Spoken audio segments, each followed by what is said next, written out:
நீங்கள் பார்க்குற இவ்வளோ கூட்டம் ஒரு ஸ்கூல் ஆனுவல் டேக்கு வந்த கூட்டம் சொன்னால் உங்களால் நம்ப முடியுமா? நான் ரீசெண்டாக நம்ம கச்சனை சைடாக நடந்து போயிட்டு ரோட் சைடில் ஒரே கூட்டமாக இருந்தது. லைட்லாம் எரிஞ்சிக்கிட்டு என்னடா கோயில் ஜிலான்னு சொல்லிட்டு சைடில் திரும்பி பார்த்தா உள்ளே போய் பார்த்தப்ப தான் தெரியுது ஸ்கூல் ஆனுவல் டேங்க. எக்கச்சக்கமான கூட்டம் உள்ளே வந்தது.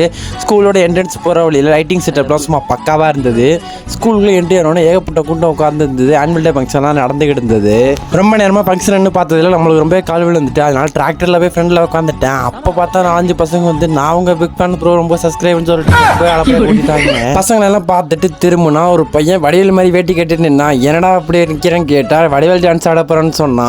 டான்ஸ் எல்லாம் சின்ன பசங்கலாம் ஆடிட்டு இருந்தாங்க. பார்க்கறது ரொம்ப சூப்பராகவே இருந்தது. நம்ம சப்ஸ்கிரைபர்ஸ் நிறைய பேர் வந்து நம்மள்ட்ட பேசிட்டு இருந்தாங்க. ரொம்ப சந்தோஷமா இருந்தது. அங்க ஒரு பையன் ட்ரிபிளா ராம் சரண் மாதிரி காஸ்டியூம் போட்டுட்டு இருந்தான். பார்க்க ரொம்ப சூப்பராகவே இருந்தது. பொண்ணுங்க டான்ஸ் பசங்க டான்ஸ் எல்லாம் பார்க்கறப்ப ரொம்ப சூப்பரா இருந்தது. நல்லாவே பெர்ஃபார்மன்ஸ் பண்ணிக்கிட்டு இருந்தாங்க. இப்ப நடக்கிற இந்த ஆனுவல் டே 34th ஆனுவல் டேவா இந்த சைட்ல நிறைய பேர் இந்த ஸ்கூல்ல படிக்கிறாங்க. கொஞ்ச நேரத்துல நம்ம எதிர்பார்த்தா வடிவேல் டான்ஸை பசங்க செம்மையா ஆடிட்டு இருந்தாங்க. பொண்ணுங்க ஆடின டான்ஸ் நல்லாவே இருந்தது. பசங்க மட்டும் சும்மான்னு சொல்லிட்டு சும்மா தெறிக்க விட்டாங்க. அப்படியே இதே மாதிரி இன்ட்ரெஸ்டிங்கான வீடியோ பார்க்க நம்ம ஐடியா மறக்காம ஃபாலோ பண்ணீங்க. இந்த ஆனுவல் டேக்கு நீங்களும் வந்திருந்தா கீழே கண்டிப்பா கமெண்ட் பண்ணுங்க.